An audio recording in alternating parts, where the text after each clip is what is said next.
Ted Donahue. Oh, Ted. Okay. Or you Oh, can that's good. Oh, You guys ready? We got some. I was just looking at it. You guys ready? big. Yes. Ready? Public Works Committee meeting will come to order. Affidavit of posting. This meeting was posted per regulations in Wisconsin. Roll call, everybody's here. And we'll do the Pledge of Allegiance. I I pledge allegiance to the flag of the United States of America and to the republic for which it stands, one nation under God, indivisible, with liberty and justice for all. Okay, the election of a vice chairperson will not take place. That was an error in there. So we need a motion and a second, if everybody's reviewed the minutes for the consent agenda. If I can have a motion. Motion approved. Second. Motion by Newman, second by Schwab. I'm sorry, I should be saying Supervisor Newman and Supervisor Schwab. Okay, then we can move on to, vote. Okay, all in favor, say aye. Any opposed? Okay, seeing no opposed, we'll move on. Discussion items, Highway Quarterly Report. Thank you, Mr. Chairman. The committee was given, the board, was given an update on the entrepreneurial operating system, EOS, by Aaron Dahl. So this week, you saw last month was transit. This month will be highway. Next month will be facilities. So today with us is Josh Glass, Assistant Highway Commissioner. He'll be going through the Highway Department quarterly reports for you now.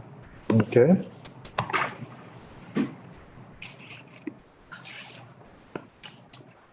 Hello, everybody.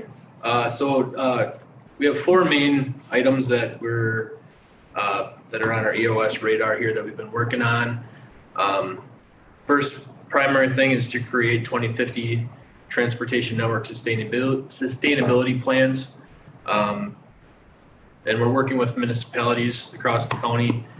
We have two in the works, two near completion. We've been working with the city of West Bend, as well as the village of Kewaskum. And village of West Bend, we're at the finish line or very close to the finish line with them. Village of Kewaskum is right around the corner as far as their completion. Just a few little tweaks to that plan and we'll be rolling it out to them as the final draft. Next up, we got the city of Hartford and the town of Farmington. So we'll be working on those as soon as we're done we're actually starting to turn the page. We're kind of looking ahead, gathering some information for those, gathering some GIS data, communicating with them, starting that process. So after that, we do have interest from the town of Barton. And then from that point, we're in the process of reaching out to the other municipalities, trying to line them up over the coming years, trying to tackle 2, 3, maybe 4, but most likely like around the three plans a year. Similar templates for all, but so far so good. It's been a good process, good working with the city and village so far. So look forward to working on those. Just one quick comment. The city of West Bend is actually finalized complete. We actually provided that to them Monday night. If the board would like to see a copy of that, we can certainly electronically provide that to you. It is about 45 or so pages long, but you're certainly welcome to look it over to see what that plan all entails. It is quite extensive and detailed. Once you take a look at it, we certainly can go through it in more detail as we go through the EOS in the next several quarters. I actually would have interest in just seeing one. It doesn't matter which one, just so I can take a look at it and Yep. We'll see what's all involved. Yes, please. The first one finalized. Okay. Thank you. Does anybody else have any questions on we call them the TNSPs, the 2050 TNSPs?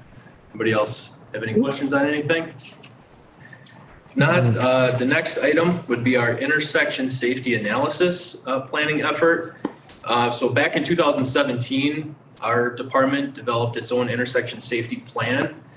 So we took a look at all county controlled intersections throughout the county under our department's jurisdiction.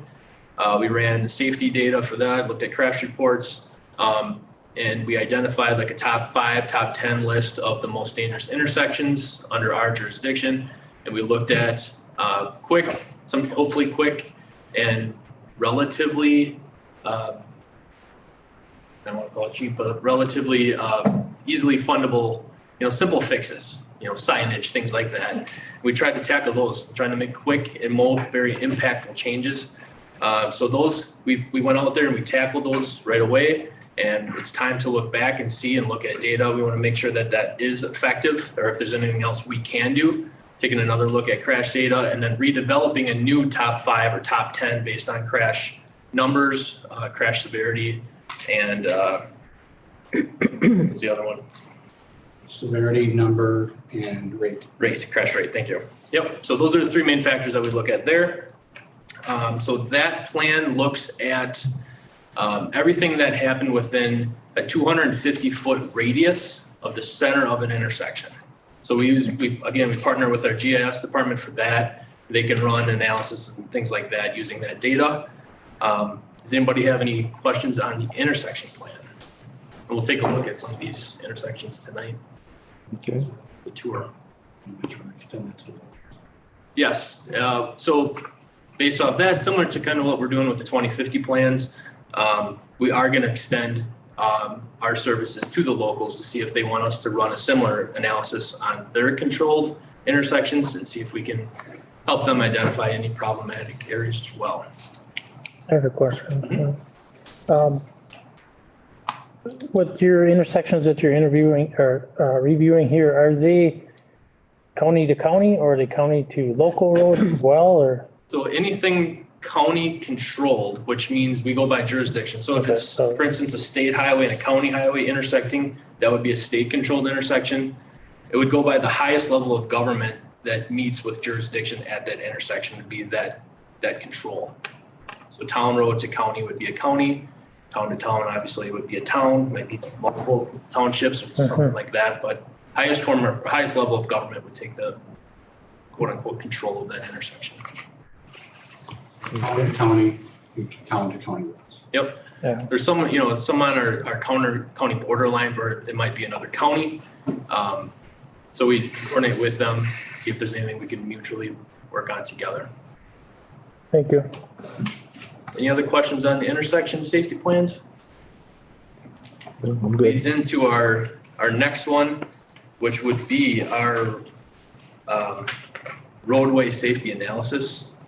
And that one is a very, they call it high risk rural road plan. It's a tongue twister, but it's a very similar process as our intersection plan. So again, we'd be looking at crash data, looking at reports. So this would be on all of our county highways that would be outside of that 250-foot radius of the intersection plan. So very similar, GIS work, GIS analysis, things like that, but it's working on outside of the intersections. Intersections are kind of like their own animal. This is everything else county system that we have the jurisdiction to fix. Curves, hills, shaded areas, whatever it may be, or there might be a crash history. Any questions on that one? Nope. Okay, and then the final one to bring up would be our culvert inspection and inventory. So we are working on that. We are projected to have all of our culverts inspected by the end of the year. And then from that point, we will be working and offering training efforts for local officials or townships or city villages, cities, wherever it may be. Some platform that we can help if they don't have that level of training, something that we can put out for them, whether it be in-person training or some form of an instructional video of things to look for in the process that we use, and offering that to them as well. So pretty straightforward, but trying to help the locals as much as we can using some of the resources that have been very successful for us. Questions on culvert inspection? Does this tie into the funding that you saw that's coming up for the communities, or was that bridge funding? There was something coming up with future culverts or something. It certainly could go into the towns that let culvert bridge aid. So anything again 4-foot diameter or larger. Some towns are good at inspecting their inventory of culverts, some maybe not. I think the key component to all of those, that we are offering all of those to the local townships, is also that we would have the database here. So some towns, whether it's good or bad or different, sometimes the data is lost when the person that did it, whether it's a road supervisor or town chairman leaves, all of a sudden that inventory it's gone.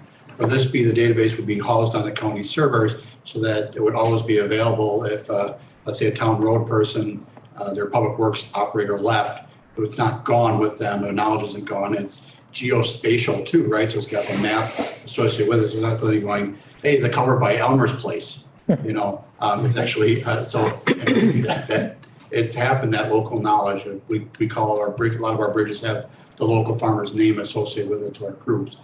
So stuff like that. So all of those, the intersection is going to be offered to the locals, the high-risk rural to the locals, the culvert inventory to the locals, offering them both the equipment to use it, to potentially locate those culverts, so you can geo-reference it, as well as the application to go in there and look at the data. Okay, And update the data later on. thank you. Any other questions? I just had a comment that, so when I ran for office, one of the things I talked about is having the county help, smaller municipalities without the resources and working together, being that big brother to the municipalities. And I think these are great steps. The road plan, this culvert, intersection analysis, I think that's a great start to a partnership. So I'm glad to see this stuff continue to grow. So thank you, guys. Okay. Any other questions? Are you all set That then? would be it. Yep. That'd be it? Okay, then we'll move on to the transit ridership report. As requested, there's the latest numbers for the transit ridership. If you recall, the committee, we were providing this, and with the EOS system, we didn't do it last month, but you had requested that we provide you these numbers again on a monthly basis. So these are the numbers you'll see now back for June and July, complete for both the shared ride taxi system and the commuter express. Just to point out, for the commuter express, those numbers did dip a little bit in from June to July. If you look back, 5 years it dipped down, 5 years it went up those 2 months. So we're right at 50-50 now. So we're kind of right on tab.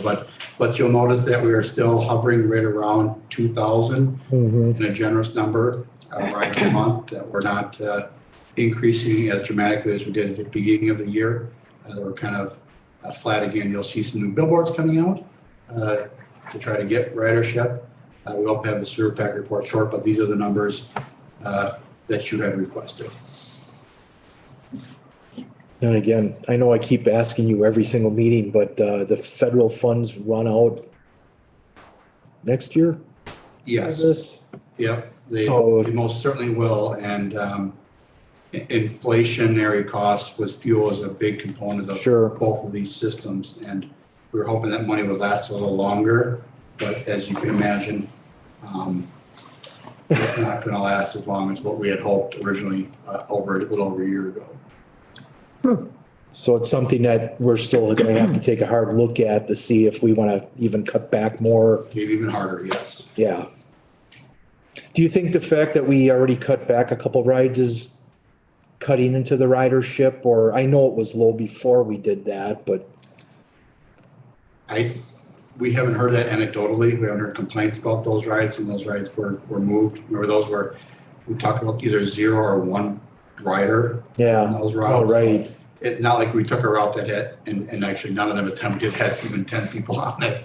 Okay. Because when you do the math, you divide out to 2,000 by the days and the number of routes, it's still a very low number of riderships per bus. So it certainly could have an impact on it, but if it did, it was a rider or two.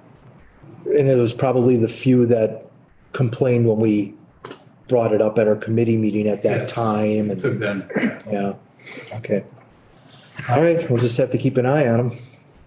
Anybody have any questions on this?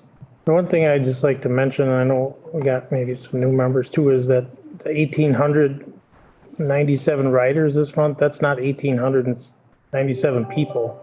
Correct. That's number of rides. So it's the same person. I asked that question. I know it's hard. I mean, it could be 30 people. Just right. I don't know the Ride again number and offhand, again but every day. it's repeat riders, The so days it's, of the month in Yeah. July did have one less ridership day than the average month because Sure. holidays. So, Yeah. I mean, you could dive in a little bit deeper, but yes, we take the 2,000 divided by, 20 days. That's roughly 100 a day, but that's going down and back. So that's 50 trips in the morning and 50 trips at night. Mm-hmm. If you're looking at it that Yeah. way, so it's roughly 50 riders a month and very, very round numbers. Right. Some people don't use it every day, so Yeah. it's not just 50 people. So maybe a little more riders, but the only reason I mention is because it's not technically benefiting that many people. It could be a lot Right. less than that. 100% correct. It is The not program, 1,800 people so- that used it. That is not the way that it's set up. Okay. Thank you. Any further questions? Seeing none. Next meeting is Thursday, September 15th at 4 PM. This meeting's adjourned.